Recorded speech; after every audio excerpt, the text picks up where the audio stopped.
गंगाई अगं झोपली आहे ती.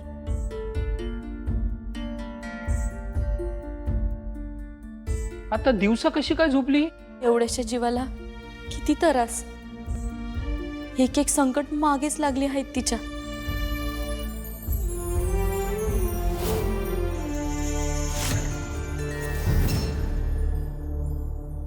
मी भांड घेऊन आलेच.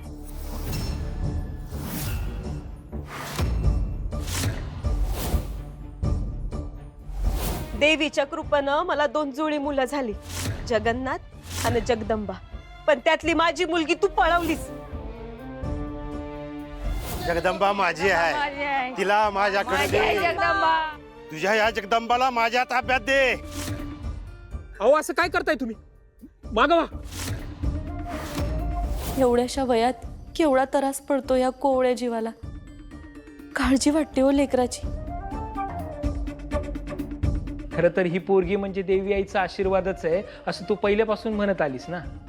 मग देवी आई हाय तिच्या पाठीशी. मग तरी बी तिला एवढे कष्ट का पडतायत? कसं सांगाव तुला? हे बघ, यो आपला घाना. आता आधी आपल्याकडे बैल नव्हता तेव्हा मला कष्ट पडायचे, आता बैलाला कष्ट पडतात. त्यामुळे वडणारा बदलला तरी घाण्याला जे कष्ट पडणार आहेत ते पडणारच आहे. त्याची परीक्षा आहेच की. तसंच आहे हिचं. देवी आई तिच्या पाठीशी असली ना तरी तिची परीक्षा तिला द्यावीच लागणार आहे.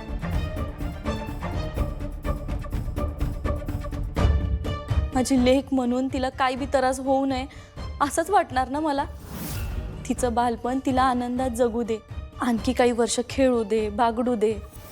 आणखी थोडी समज आली, ताकद आली तर घ्यावी देवी आहे ना तिची परीक्षा. कोण नाही म्हणलंय वय. पण एवढ्याशा जीवाची तगमग बघवत नाही हो मला.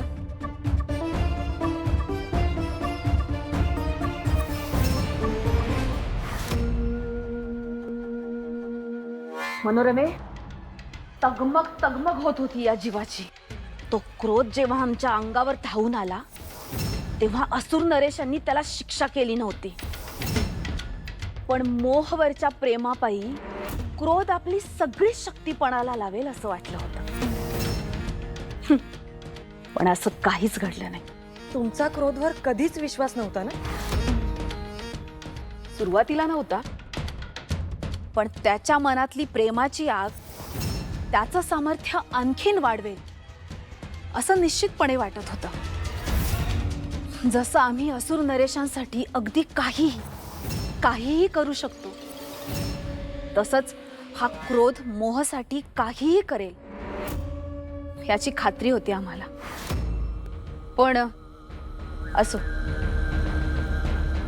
सम्राज्ञी, असुर नरेश महिषासुरांनी पाठवलेले 3ही रिपू पराभूत झाले.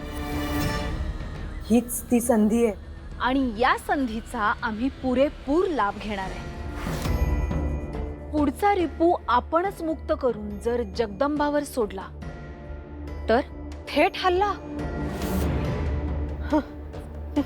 वा वा सम्राज्ञी, अत्यंत उत्तम कल्पना आहे ही. असुर नरेश त्या रिपूंवर अगदी डोळे झाकून विश्वास ठेवतायत.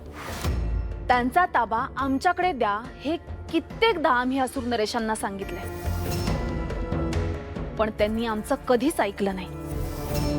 आता या रिपूंचा वापर करून त्या जगदंबाला जर आम्ही धरून असुर नरेशांसमोर आणलं तर आणि तरच त्यांना आमची योग्यता कळेल. सम्राज्ञी, नाही, तुम्ही म्हणताय ते योग्य आहे,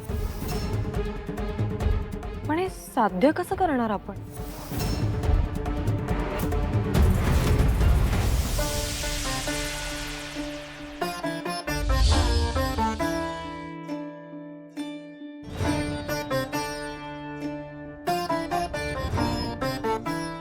तुळजा, अशी अचानक आलीस? म्हणजे मनात नक्कीच काहीतरी इच्छा आहे? हो, आम्हाला काहीतरी मागायचे, परंतु आमच्यासाठी नाही, जगदंबेसाठी. जगदंबा तर तिचं काम उत्तमरित्या बजावतीये. माया, मोह, क्रोध यासारख्या बलाढ्य रिपूंना जगदंबेने सहजरित्या पाणी पाजलं, त्यांच्यावर मात केली. हो, परंतु त्यात तिची खूप ऊर्जा जाते आणि म्हणूनच आम्हाला तिच्यासाठी विराम हवाय. विराम? हग तुळजा, जगदंबा तुझा आणि आमचा अंश आहे. तिला विरामाची गरज नाहीये. अहो, जगदंबा मनुष्य रूपात आहे आणि लहान आहे, पण मनुष्य रूपात तिच्या शक्तीला आणि तिच्या सामर्थ्याला मर्यादा आहेत. आम्हालाही ह्या मर्यादांची कल्पना नव्हती, परंतु जेव्हा गंगाईच्या बोलण्यातून आम्हाला ही चिंता जाणवली, महिषासुराचा अंत करून विश्वाचं रक्षण करण्यासाठीच आमच्या अंशातून जगदंबा तयार झाली. जगदंबा लहान बालिका आहे, परंतु तिची अवस्था आणि तिला होणारा त्रास याची आम्हाला जाणीव नव्हती. गंगाईच्या आईपणानं आम्हाला साथ घातली आणि त्यातून जगदंबाच्या व्यथा आम्हाला समजल्या. तुळजा, नेमकी तुला काय अपेक्षा आहे? ही सगळी किमया आहे त्या पट्टी ग्रंथाची. मनोरमे, हा पट्टी ग्रंथ एकदा का आपण हस्तगत केला तर आपल्याला सगळ्या गोष्टी साध्य करता येतील. पट्टी ग्रंथ कुठे आहे तो? नाही म्हणजे तुम्हाला याची काही कल्पना आहे का? तो शोधायला हवा. महालातीलच एखाद्या गुप्त ठिकाणी असेल तो.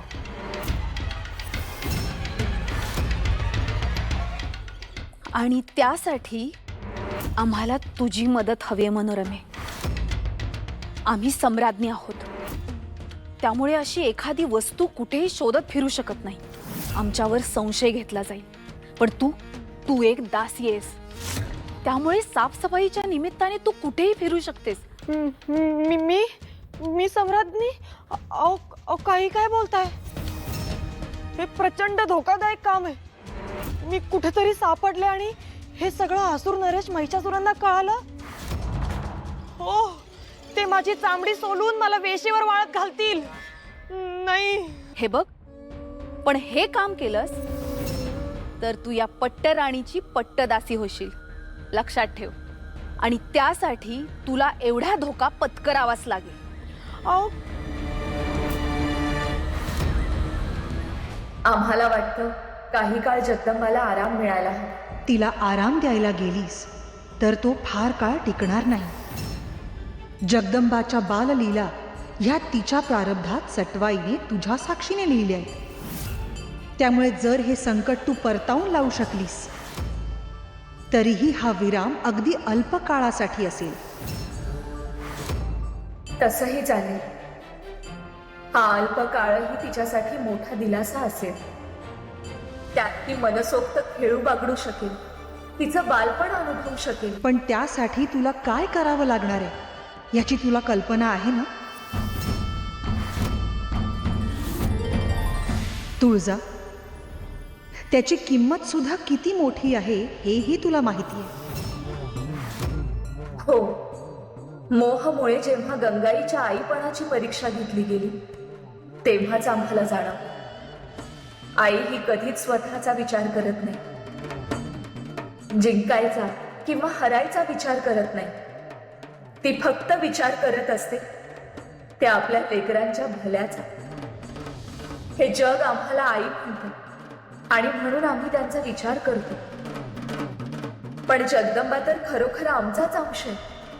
आम्ही तिच्यासाठी काहीही करायला तयार आहोत. मग त्यासाठी आम्हाला कितीही त्रास झाला तरी चालेल.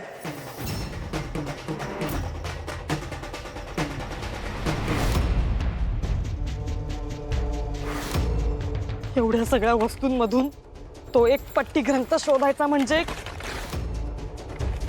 गवताच्या गंजीतनं सुई शोधण्यासारखं आहे.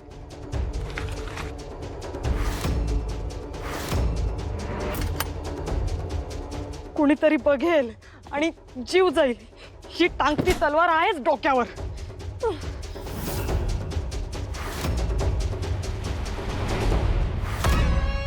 जा आणि असुर कुळाचा विनाश ओढवून घे.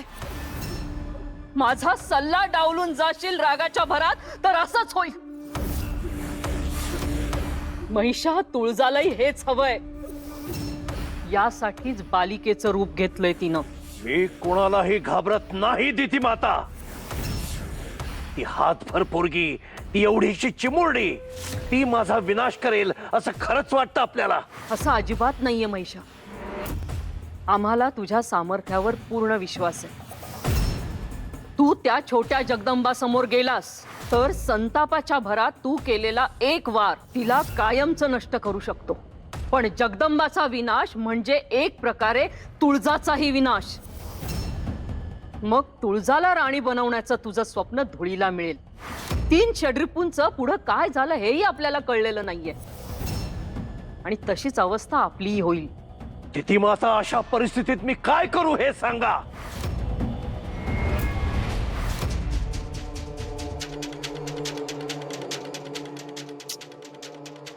सगळीकडे शोधून झालं, काही हाती लागलेलं नाही.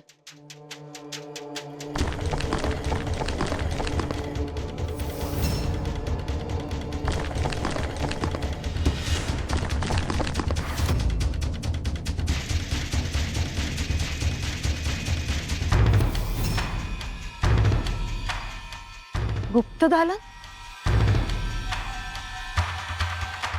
असुर नरेश महिषासुरांच्या महालात अनेक गुप्त दालनं आहेत हे फक्त आजवर ऐकलं होतं.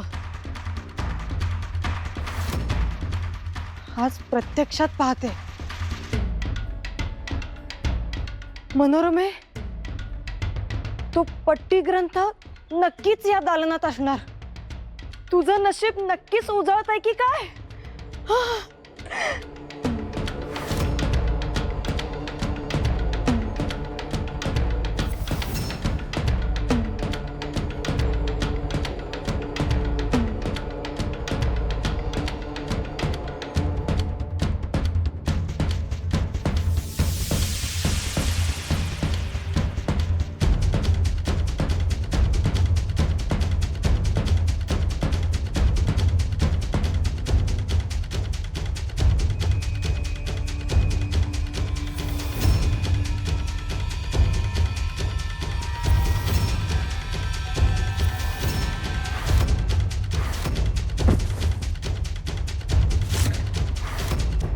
आता वेळ आलीये पुढचा रिपू पाठवण्याची.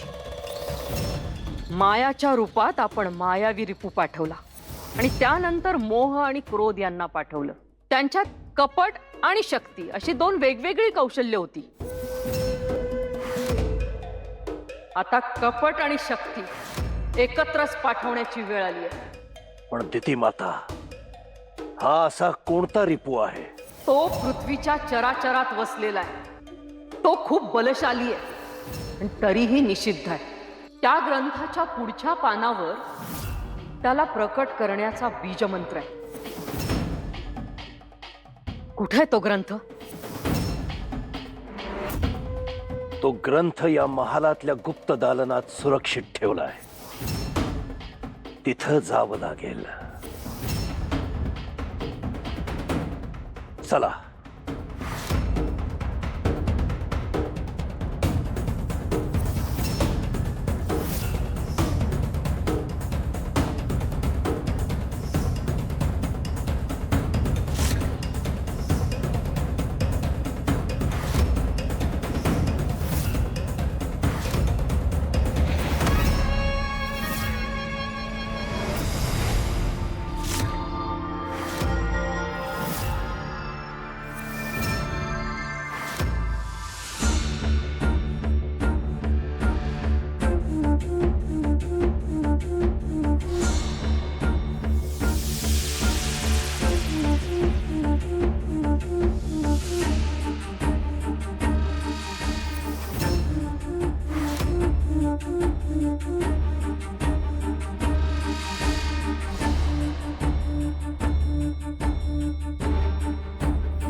हा मायाला आवाहन करण्याचा विधी.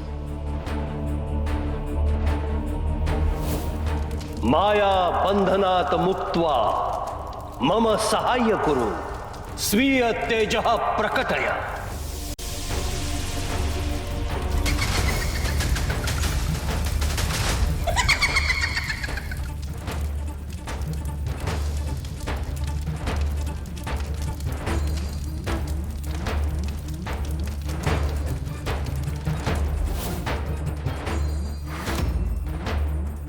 यानं मोह जागृत झाली होती. ओम मोह स्वरूपिण्ये नमः.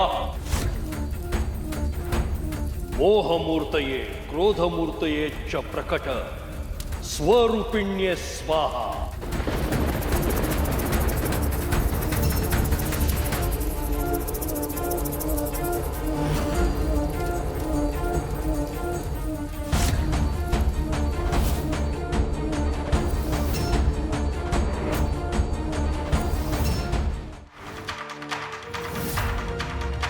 यानं तू क्रोधाला जागृत केलं होतंस.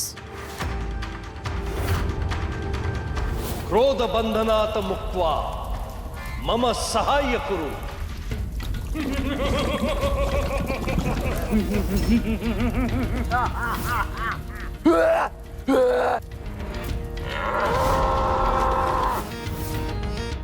आणि याच्या पुढील पानावर आपल्याकडे ती मुलगी आणून देण्याचं ज्याच्याकडे सामर्थ्य आहे त्या रिपूला जागृत करण्याचा विधी.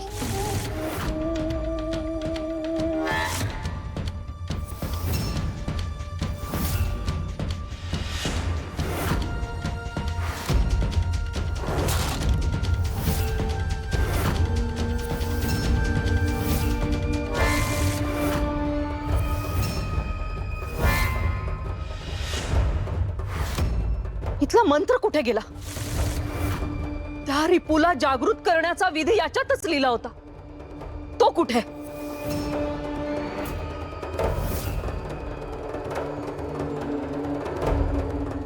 हे काय झालंय? सगळे विधी यातच लिहिले होते. त्या रिपूला जागृत करण्याचे सगळे मंत्र यात होते. हे सगळे नाहीसे कसे झाले?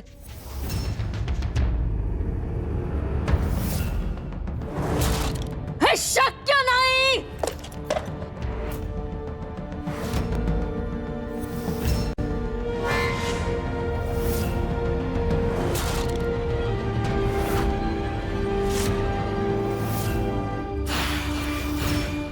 तिथी माता ही ती मनोरमा, सम्राज्ञींची विशेष दासी. तिथी माता, या कृत्यामध्ये कदाचित हिचा हात आहे.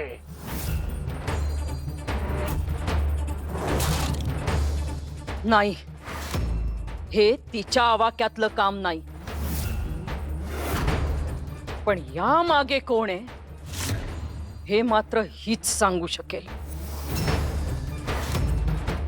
कारण ज्याने कुणी हे धाडस केलंय ती एक बलाढ्य शक्ती आहे हे मात्र निश्चित.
माझ्या लेकराच्या सुखासाठी मला कितीही त्रासातून जावं लागलं तरी मला चालेल. ही माझ्या आईपणाची परीक्षा आहे, ती मला पार पाडावीच लागेल.